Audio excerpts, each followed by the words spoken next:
Hey guys, welcome to my channel sweeties world. అందరూ ఎలా ఉన్నారు? నేనైతే చాలా బాగున్నాను. సో ఈరోజు వీడియో ఏంటి అంటే చికెన్ కర్రీ అన్నమాట. నా స్టైల్లో చికెన్ కర్రీ ఎలా చేయాలో చూసేద్దాం రండి. సో ముందుగా అయితే మసాలా అనేది ప్రిపేర్ చేసేసుకుందాం. మెయిన్గా ఇక్కడ మసాలా అనేది నేను కాళ్ళ షేర్వాకి ఇంకా చికెన్ కర్రీకి అయితే ప్రిపేర్ చేస్తున్నాను కాబట్టి ఇంత అయితే వేసుకుంటున్నాను. సో ఇందులో నుంచి సపరేట్ అయితే చేసుకోవాలి.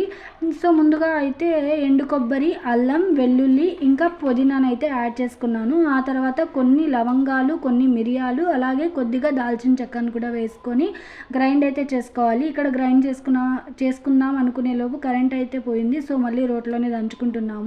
ఆ తర్వాత ఇందులోకి తగినంత కారం ఇంకా ధనియా పౌడర్ని కూడా వేసుకుంటున్నాము. ఇది రెండు కూరల్లో కాబట్టి నేనైతే దానికి తగ్గట్టుగా అయితే వేసుకుంటున్నాను. సో ఇలా అనేది చికెన్కి ఇంకా కాల షేర్వాకి అయితే సపరేట్ చేసేసుకున్నాము. ఆ తర్వాత స్టవ్ ఆన్ చేసి కడాయి పెట్టుకొని ఆయిల్ వేసుకొని ఆ ఆయిల్ హీట్ అయిన తర్వాత ఆవాలు అయితే వేసుకోవాలి. అది వేసుకున్న తర్వాత అందులోకి ఆనియన్స్, టొమాటో, పచ్చిమిర్చి ఇంకా కరివేపాకుని అయితే వేసుకొని బాగా గోల్డెన్ బ్రౌన్ కలర్ వచ్చేంత వరకు అయితే ఫ్రై చేసుకోవాలి.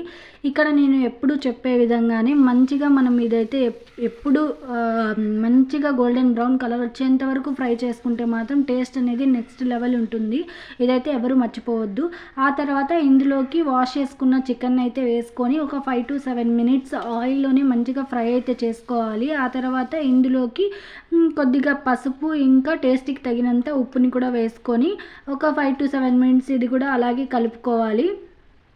కలుపుకున్న తర్వాత ఇందులోకి మనం ఆల్రెడీ గ్రైండ్ చేసుకున్న మసాలా ఏదైతే ఉందో చికెన్కి అని చెప్పి సపరేట్ చేసుకున్నాం కదా, ఆ మసాలా అనేది ఇందులో అయితే వేసుకొని ప్రతి ముక్కకు పట్టే విధంగా అయితే కలుపుకోవాలి. ఆ తర్వాత ఇందులోకి నార్మల్ వాటర్ ఇంకా మసాలా వాటర్ కూడా ఉంటుంది కదా, అది కూడా వేసేసుకొని మంచిగా బాయిల్ అవ్వనివ్వాలి. మనకు ముక్క అనేది కొద్దిగా సాఫ్ట్ అండ్ టెండర్గా ఉండేటప్పుడు అయితే అలా ఉడికించుకుంటేనే మనకి బాగుంటుంది. సో ఫైనల్గా అయితే కొత్తిమీర కూడా వేసుకొని కూర దగ్గరికి అయ్యేంత వరకు అయితే ఉడికించుకుంటే మన టేస్టీ చికెన్ కర్రీ అయితే రెడీ అనమాట.